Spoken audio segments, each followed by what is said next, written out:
Muli na naman nating ipagdiriwang ang buwan ng wikang pambansa ngayong 2024. Sa pangunguna ng Kagawaran ng Edukasyon at ang Komisyon ng Wikang Filipino, ang temang Filipino Wikang Mapagpalaya ay nagsisilbing gabay sa ating mga aktibidad mula Agosto 1 hanggang Agosto 31. Ang tema ngayong taon ay naglalayong ipakita ang kahalagahan ng wikang Filipino bilang instrumento ng kalayaan at pagkakaisa.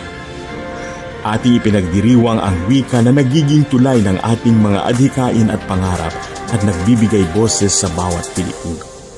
Layunin ng Buwan ng Wikang Pambansa 2024 na maipatupad ang pampanguluhang proklamasyon bilang 10-4-1.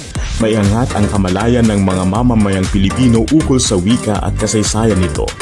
Mahikayat ang mga iba't ibang ahensyang pampamahalaan at pampribado na makiisa sa mga programang nagpapataas ng kamalayan sa pangwika at sibiko.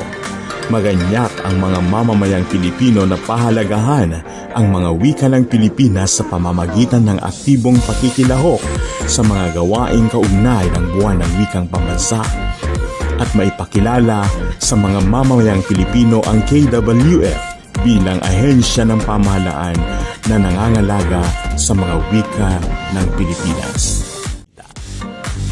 Sa pagdiriwang ng Buwan ng Wikang Pambansa, hinihikayat ang lahat na makilaok sa mga aktibidad na ito upang pahalagahan at pagyamanin ang ating wikang Filipino. Ang wikang ito ang nagsisilbing simbolo ng ating pagka-Pilipino at nagbibigay kapangyarihan sa bawat isa sa atin. Mabuhay ang wikang Filipino! Mabuhay ang Pilipinas! Maraming salamat at magandang araw sa tahanan.